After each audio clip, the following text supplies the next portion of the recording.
Hi everyone! Week 12 is a big week in this class. After this week, you're going to put in a lot of work, but then after this week, things will sort of tame down a bit as we go into finishing this essay and then doing the final exam. So this is going to be our third essay, which is a definition essay. We're also going to do some outside research to prepare for English 102 and sort of get you ready for the next step. All right, so there's a lot to do this week.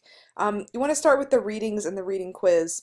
That way you can have some baseline for what's going to happen next. We have a discussion about an essay about poverty, which is very descriptive and interesting, and I hope that you'll be able to use some of her techniques in your own writing. Then you're going to take a look at the new assignment, which is on definition. We'll just take a look at it together for a minute. You're going to write an extended definition of a word using different definitions for the word and then argument. Basically, I want you to pick a word and then I want you to come to a conclusion about the word's usage based on your research and personal reflection. Okay, so if you're having trouble, you can answer this question. How should we be using this word and why? The word that I want you to pick is something that you find offensive. So this could mean something that is an expletive or something that's very controversial. There are some obvious ones that probably come to your mind right away.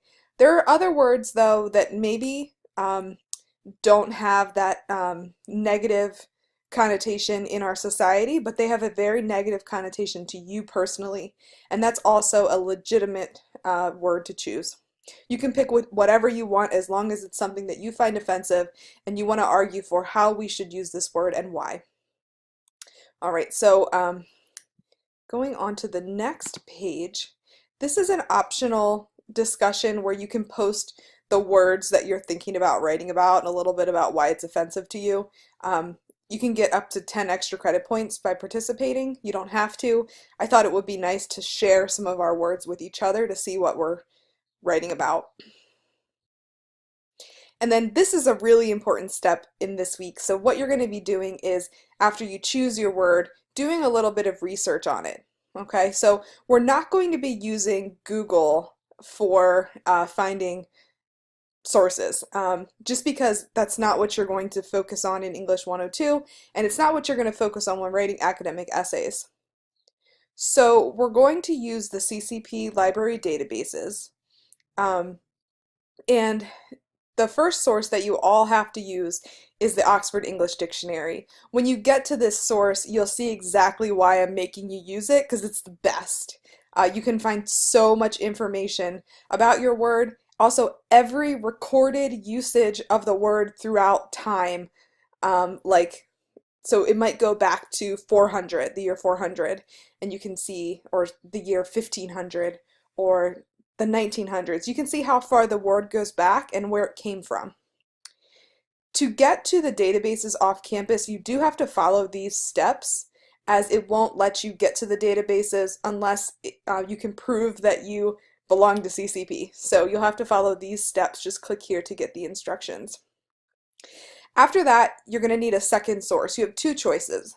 There's another database called Credo Reference, which you can get to by going through these same steps. Or you could just use a dictionary. Dictionary you have at the house, at the library. You could use an online dictionary. Any of these are up to you. So that's what you're going to do for that. Then you're going to start brainstorming and outlining some ideas for the paper so that I can take a look and give you some guidance. As you've learned about brainstorming and outlining, your paper doesn't have to stay the exact same way, but it's a way to organize your ideas and start to think through your main points. And then the last thing for this week, I know it's a lot, is to submit a works cited page of your sources. So it's just going to be 2 sources on the works cited page. So far, I've created these for you. Now I'd like you to do it for yourself. So there are pages in your book that show you how to set up the page in general, as well as how to cite something from a database and also a book or something, an online source. So I have some tips in here throughout the module as well to help you with that. If you have any questions at all, let me know. I'm here to help you. I'm really looking forward to hearing kind of what words you guys pick and what you find in your research. Have a good one.